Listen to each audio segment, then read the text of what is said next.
Hi, this is Matt with AppliancePartsPros.com. Today we'll be showing you how to repair your appliance. Remember, anytime you work on an appliance, make sure it's unplugged or the circuit breakers are off so there's no chance of electrocution. In this video we're going to show you how to change out the Whirlpool Refrigerator Water Dispenser Lever. It's going to be a very easy repair and should only take a few minutes to show you how to do it.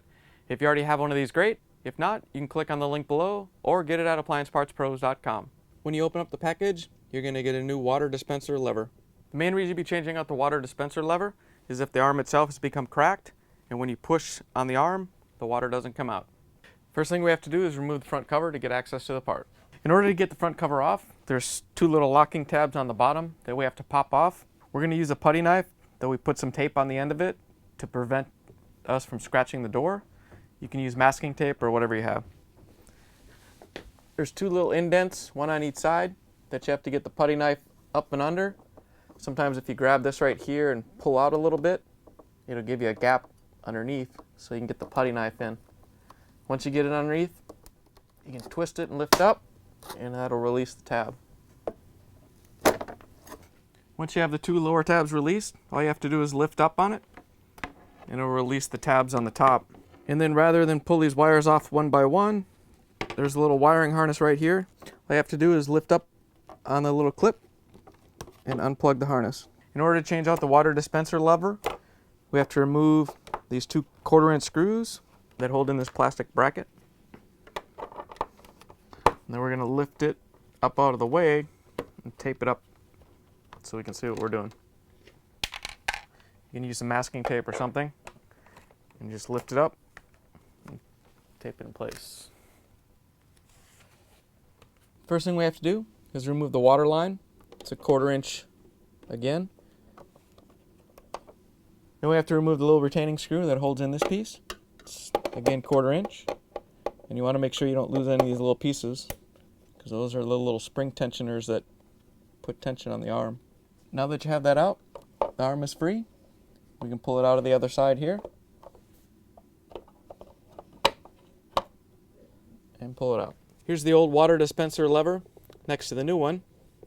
You can see that they redesigned it a little bit, so it's a little bit different, but everything on the upper end of it is exactly the same, so we shouldn't have any problems putting it in.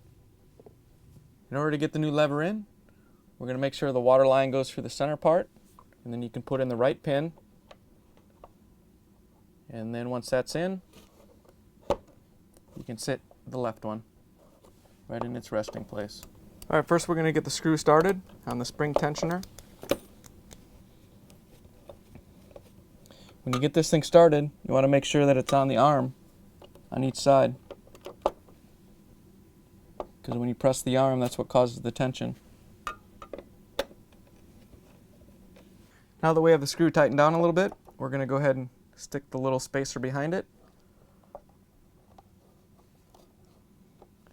and then make sure you tighten it down all the way. Next we're going to hook up the water line.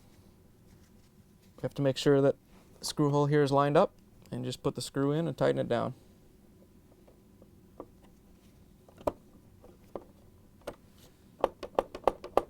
Now that we have the arm installed, we're going to remove this tape, slide this piece back down, and put it back into place. In order to put the front cover back in, all you have to do is plug it into the existing wiring harness and make sure it locks into place. Once you have the wiring harness hooked up, we can replace the front cover. Remember, it hooks on top. The little tabs go in these slots. Now the bottom, all you have to do is snap it into place. Now that you're done repairing your refrigerator, you can plug it back in, make sure that it starts to cool off, and that the temperatures return to normal. Thanks for joining us for another successful repair brought to you by AppliancePartsPros.com. Check out our other repair videos on our site, Facebook, and YouTube.